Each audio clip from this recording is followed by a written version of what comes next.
បងថ្ងៃនេះលោកគ្រូសូមថតវីដេអូបន្តទៀតទាក់ទងជាមួយនឹងការគណនាដេតាបំណងតាមវិធីសាស្ត្រ Gauss បាទ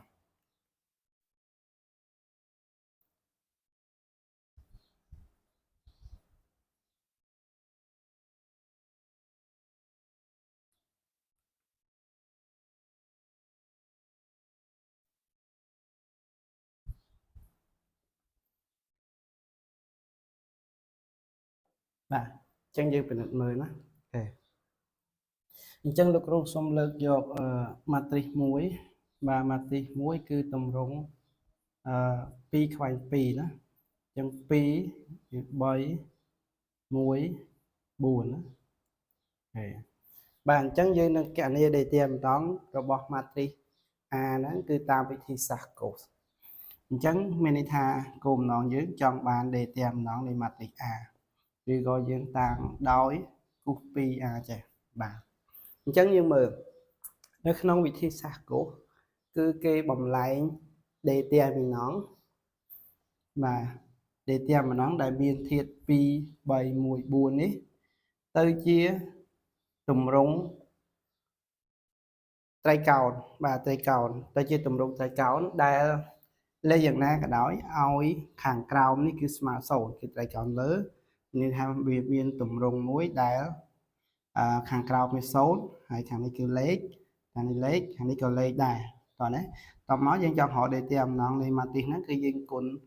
ធាតុនៅលើអង្កត់ទ្រូងហ្នឹងគឺយើងបានលទ្ធផលរបស់ដេតាម្ដងឬមួយក៏យើងចង់សរសេរផ្នែកខាងលើ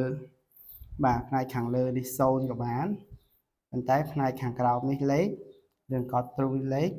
ហើយផ្នែកខាងក្រោមនេះគឺលេខដែរអញ្ចឹងដេតាម្ដងគឺយើងគុណ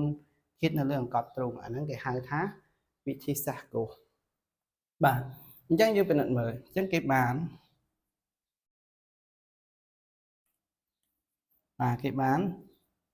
ដេតាម្ដងនៃម៉ាទ្រីស A គឺស្មើបាទ2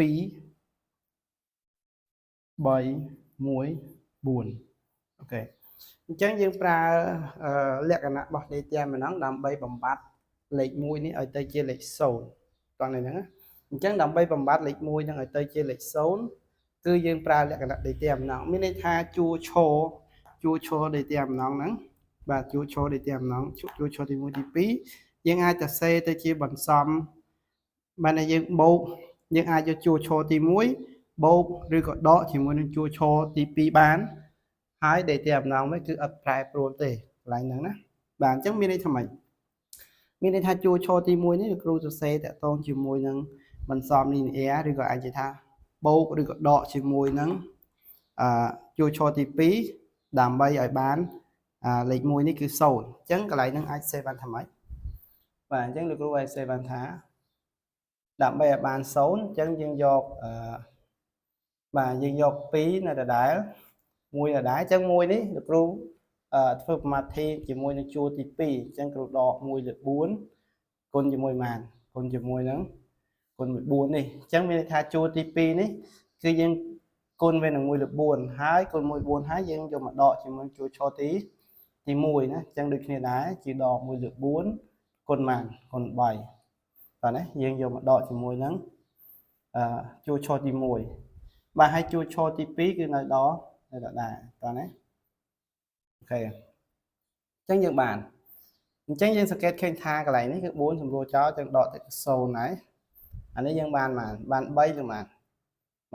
លើ4អញ្ចឹងយើងគុណឡើងលើបាន8អញ្ចឹង8ដក3គឺបាន5អញ្ចឹង5លើ4ខាងនេះគឺ3